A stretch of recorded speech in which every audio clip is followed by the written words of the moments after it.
भोजपुरी के दबंग स्टार खेसारी लाल यादव की आने वाली धमाकेदार फिल्म वास्तव का फर्स्ट लुक आउट कर दिया गया है, जिसे आप स्क्रीन पर देख सकते हैं। श्रेयस फिल्म्स प्राइवेट लिमिटेड के बैनर तले बन रही भोजपुरी फिल्म वास्तव बहुत ही शानदार और एक्शन से भरपूर फिल्म है। खेसारी लाल यादव की ये अब तक की सबसे धांसू और महंगे बजट की फिल्म बनने जा रही है, जो भोजपुरी फिल्म इंडस्ट्री को हिला के रख देगी। ये फिल्म कब रिलीज होगी, आज हम बताने वाले हैं। इस फिल्म से जुड़ी सारी जानकारी, वीडियो को अंत तक देखते रहिए और हमारे चैनल पर अगर पहली बार आए हैं तो हमारे चैनल को अभी सब्सक्राइब कर लें।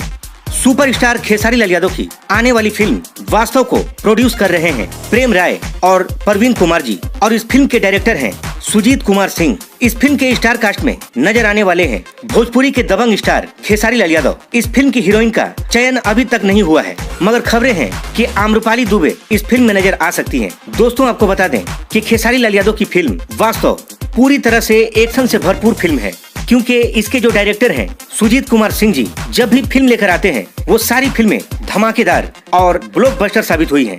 और एक बार फिर से खेसारी लाल यादव के साथ बनाने जा रहे हैं वास्तव, यानी कि अब ये फिल्म पूरी तरह से एक्शन से भरपूर होने वाली है। तो दोस्तों, आप भी तैयार हो जाइए। अगर आप खेसारी लाल यादव के फैन हैं और अगर आपको एक्शन फिल्में पसंद हैं, तो आपके लिए ये बहुत बड़ी खुशखबरी होने वाली है।